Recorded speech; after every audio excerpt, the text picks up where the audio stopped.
জল নিবি নাকি তুই? জল নেবো তাহলে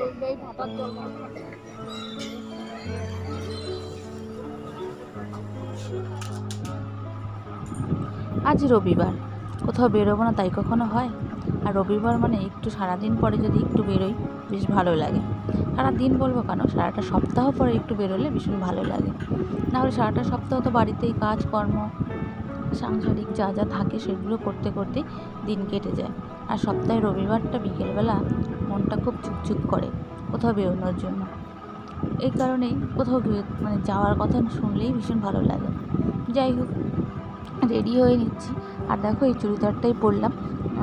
জানি বাইরে এখনও রোদ্দুরের তাপ আছে, এখন 4:30 মতো বাজে, তবুও এটা পরলাম কেননা গরম তো ভালো লাগছে না। হাতাওয়ালা পরলে পরে দেখা গেল গাড়ির থেকে নামলে তো আর হাওয়াটা খুব একটা পাওয়া যাবে না। হাওয়া থাকলে হয়তো পাওয়া যাবে, আর না হলে তো পাওয়া যাবেই না। সেই জন্যই এটা পরে নিলাম। আর দেখো আমাদের ওর বেরিয়েও গেছে। আর ছেলের মনটা খারাপ, যেহেতু বিকেলবেলা একটু খেলতে যায়, বন্ধু এসেছে, ডাকতেও এসেছে সে খেলা করতে যাবে কি না। তা যাবে না, ওর মনটা খারাপ, তাও নিয়ে যাচ্ছি, কেননা বাড়িতে রেখে যাওয়া মানে একটা টেনশন।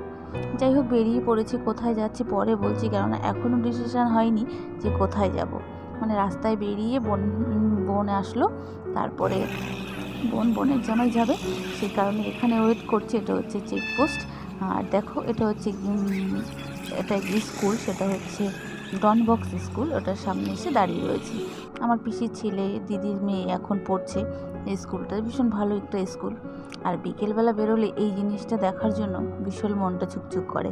এই সূর্যের এই হালকা আলোটা এই গাছের ফাঁক দিয়ে দেখা যায়, ভীষণ ভালো লাগে। আর সেটাকে ক্যামেরাবন্দি করতে একটুও ভুলি না আমি, সেটা যেখানেই যাই না কেন ভীষণ ভালো লাগে। চলো যাচ্ছি।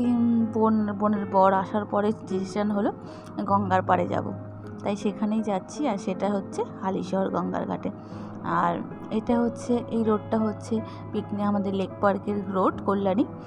সেখান দিয়েই যাচ্ছিলাম আর তাকাতে যাচ্ছিলাম যে লেক গার্ডেনটা ঠিক আছে কিনা। দেখলাম না, একদমই ঠিক নেই। কেননা এখনও মনে হয় শীতের দিনেই ঠিকঠাক করে ফুল গাছ লাগিয়ে পরিপাটি করে রাখে, এখন আর সেরকমভাবে ঠিকঠাক করে রাখেনি। রাস্তায় যেতে যেতে এত বড় একটা বিপদের সম্মুখীন হব বুঝতে পারিনি। কিন্তু পুলিশ মশাই ধরেও আমাদের কোনো ভুল খুঁজে পাননি বা আমাদের কোনো অন্যায় খুঁজে পাননি। কিন্তু একটা অন্যায় ছিল ঠিকই, সেটা হচ্ছে হেলমেটটা আমার মাথায় ছিল না, আমার হাতে ছিল। কিন্তু আমাদের গাড়ির কাগজপত্র ধোয়া চেক করা থাকে শুরু করে সমস্তটাই আমাদের পারফেক্ট ছিল, যার জন্য ওনারা ধরেও বিপদে পড়েছে। দেখলো যে সবই ঠিক আছে, তখন একটা অন্যরকম গলার সুরে বললো, ঠিক আছে যখন ধরেই ফেলেছি আমাদের তো কিছু করতেই হয়, তাহলে বেশি না 400 টাকা দিন, তাহলেই হয়ে যাবে। লাস্টে 400 টাকা ফাইন দিতে হলো একটুখানি ভুলের জন্য। যাই হোক, এই হেলমেটই আমাদের এখন সঙ্গী হবে, কেননা আমার জন্যই দুইবার বিপদে পড়লো আমার বর। আরেকবারও এরকম হেলমেট ছাড়া কাঁচরাপাড়ায় যাচ্ছিলাম, হয়তো হ্যাঁ কাঁচরাপাড়ায় যাচ্ছিলাম, সেখানেই মোড়ের মাথায় ধরে বসেছে, তখনও এরকম অনেক টাকা দিতে হয়েছে। যাই হোক, চলে এসেছি গঙ্গার পাড়ে, গঙ্গার পাড়টা উপভোগ করি। এটা একটা মন্দির, এরকম জায়গায় ফটো তুলতে হবে আর ওইটা ধোঁয়া উঠতে হবে। আর রানী মুখে কি রচনা ব্যানার্জির মতো ধোঁয়া না কারখানা।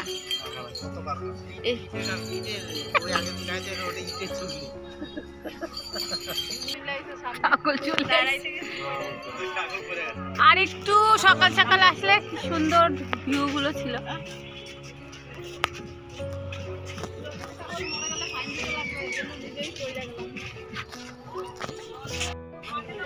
জল নিবি নাকি তুই? জল নেবো তাহলে জোয়ার আসে তাহলে জোয়ার এখন নাকি 7টায় না কটায় আসে? ওটা কি লঞ্চ? ওইটা লঞ্চ না কি বলে ওইগুলোকে? ফেরি। সুন্দরবনে ঘুরতে গেলে সব এত করে ঘুরে, কি সুন্দর ভিতরে পুরো।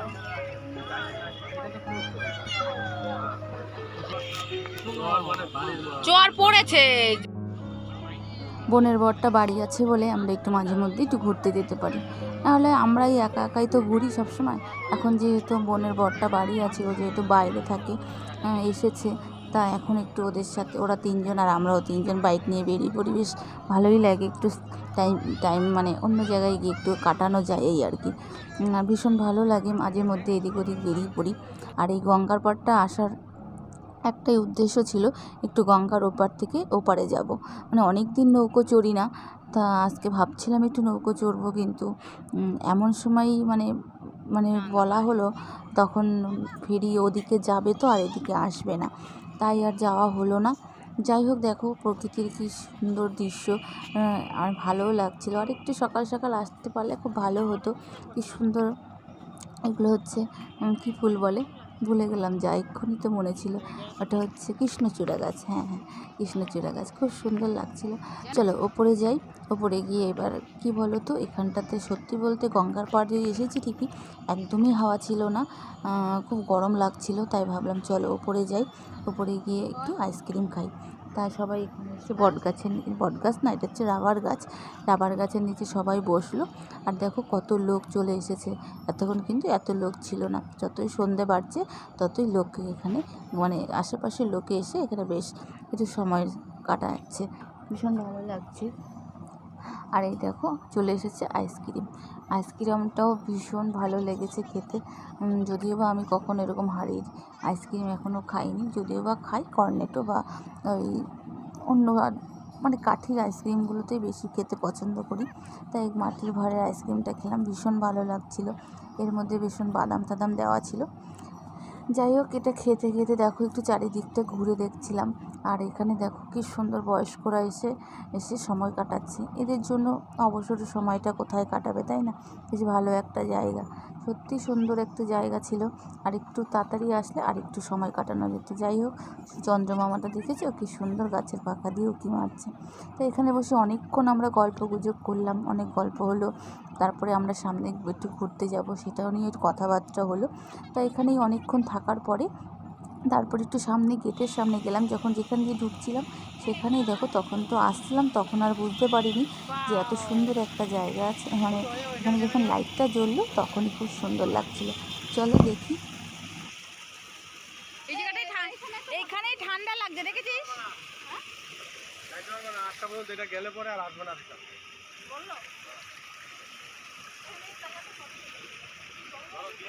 ঠান্ডা জল।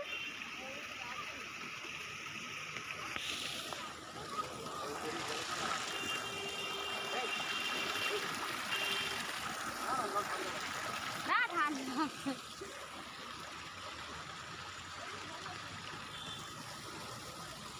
বেশ সুন্দর।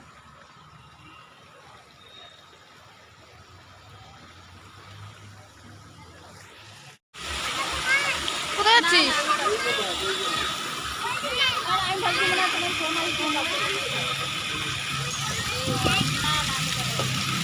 আরে কথা বলতে বলতে কি অন্য কোনো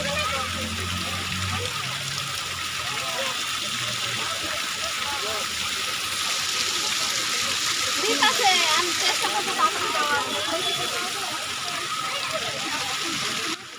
চলো, এখানে অনেকটা সময় কাটিয়েছি, খুব সুন্দর একটা জায়গা ছিল এখানে।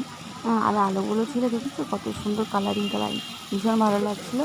আর এখন একটু হাওয়া হাওয়া ছেড়েছে, আর জলগুলো উড়ে উড়ে আসছিলো, বেশ ঠান্ডা ঠান্ডা লাগছিলো। চলো, এই যে আমরা সবাই বাইক নিচ্ছি, ওরা বাইক নিচ্ছে, চলো এখন বেরোবো। আর এখন কিন্তু একদমই ভুলিনি মাথায় হেলমেটটা দিতে, যদিও এখন আর কেউ ধরবে না, কেননা তবুও আর আর এই ভুল করি বলো, ভুল মানুষ একবারই করে। যাই হোক, আবার হেলমেটটা মাথায় থাক, হাতে না নিয়ে মাথায় দিয়ে রাখলে হয়তো পকেট থেকে টাকাটা দিতে হবে না। যাই হোক, যেতে যেতে আবার একটা প্রোগ্রাম হলো, চলো যাই রাসমণি ঘাটে। তাই সেখান থেকে আবার চলে গেলাম রানী রাসমণির ঘাটে। সেখানে গিয়ে মানে সেখানে তো একটা মানে বিখ্যাত একটা জায়গা, সেটা হচ্ছে ওখানে ফুচকা বানায়। তা সেইখানে কিন্তু দারুণ একটা জায়গা, মানে প্রত্যেকটা বাড়ির সামনে সামনে সবাই দেখেছো ফুচকার স্টল নিয়ে বসেছে, প্রত্যেকের বাড়ির সামনে। আর এখানে কিন্তু ফুচকার দাম ভীষণ ভালো, মানে কম দাম আর কি, ভালো বলছি খুব কম দাম, 10 টাকায় 10টা ফুচকা এখন সচরাচর কোথাও পাওয়া যায় না। এখানে কিন্তু 10 টাকায় 10টা ফুচকা পাওয়া যায়, তোমরা কিন্তু আসতেই পারো, ভীষণ ভালো একটা জায়গা। সামনে একটা গঙ্গা আছে, ওই গঙ্গাটায় যেখানে গেছিলাম ওই গঙ্গাটায়, এটা অন্য একটা ঘাট আর কি। এই ঘাটে হচ্ছে রানী রাসমণি, যে যারা রানী রাসমণি সিরিয়ালটা দেখেছো হয়তো বুঝতে পারবে, যেখানে রাসমণি স্নান করছিল এটা হলো সেই ঘাট। আর এখানেই কয়েকটা মন্দির আছে রানী রাসমণির ঘাটের, রানী রাসমণির মন্দির, আর হচ্ছে লোকনাথ মন্দির, আর একটা রাজার নাম দেখলাম মনে নেই গো, ওই রাজার একটা মন্দির, মানে এরকমই কয়েকটা মন্দির আছে ছোট ছোট, ওই দেখো দেখা যাচ্ছে। যাই হোক সেখানে আসলাম, এখানে এসে দেখি ভীষণ সুন্দর হাওয়া ছিল। আর এখানে মানে কয়েকদিন আগে মানে গঙ্গা স্নান হয় না, বারণী স্নান বলে, স্নানের মেলা ছিল। সেই মেলারও দুই একটা দোকান ছিল আশেপাশে। সেখান থেকে আমি একটু খেলনা কিনলাম। আমার আবার আজকাল একটু খেলনা কেনার ভীষণ ঝোঁক হয়েছে, তা সেখান থেকে একটা দোলনা কিনলাম। যাই হোক মন্দিরের বাইরের থেকে একটু ছবি মানে শ্যুট করলাম, মানে ভিতরে তো ঢুকতে পারবো না, যদিও বা আমাদের 1 বছর হয়ে গেছে, তবুও এখনও কাজ হয়নি, তো সেই কারণে আর আমরা এই দেখো এই মন্দিরটার কথা বলছি, এটা হচ্ছে একটা রাজার মন্দির।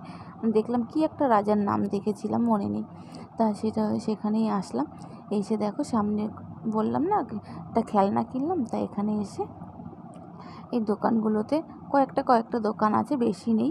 তাই এই খেলনার দোকানটায় এসে দেখলাম একটা দোলনা, বেশ ভালো লাগছিল, এরকম টিপলেই বেশ দোলনা চড়ছিল, তাই চাই দেখে আবার একটা দোলনাটা নিলাম। বেশি দাম ছিল না, 20 টাকা দাম নিল। তাই ওখান থেকে ওটাকে নিয়ে তারপরে দেখো বোনরা সবাই মন্দিরে ঢুকলো একটু, আমরা ঢুকিনি অনেকক্ষণ, এখানেও প্রায় 10-15 মিনিট বসে থেকে তারপরে ওরা একটু মন্দিরে ঢুকলো। মন্দিরে ঢুকে নিয়ে আসার পথে তারপরে আবার ফুচকা খেলাম। এই মাঠের মধ্যে মেলা ছিল, তাই এখানেই অনেক ফুচকার দোকান ছিল, তো সেখানেই ফুচকা খেয়ে তারপরে আমরা আবার বাড়ির দিকে রওনা দিলাম। কত করে? 10 টাকা 10 টাকা। রবিবারে ফুচকা খেতে এই জায়গায় নিয়ে আসবা বলে দিলাম। 400 টাকা পুলিশে দিলাম, সেটা 200 টাকা পেট্রোল যাবে। এখানে কারখানা না তো।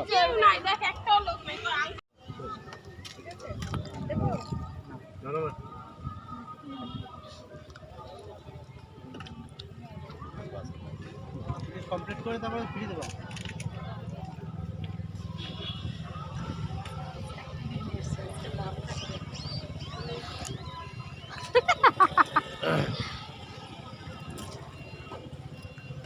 আচ্ছা ফুচকা নাকি পোকা আটা দিয়ে বানায়, সত্যি না? তাহলে কি ভালো হয় না? নাকি ফোলে না সেই ফুচকা? ও দেবনের কাছে চলো, দেখো পোষাবে।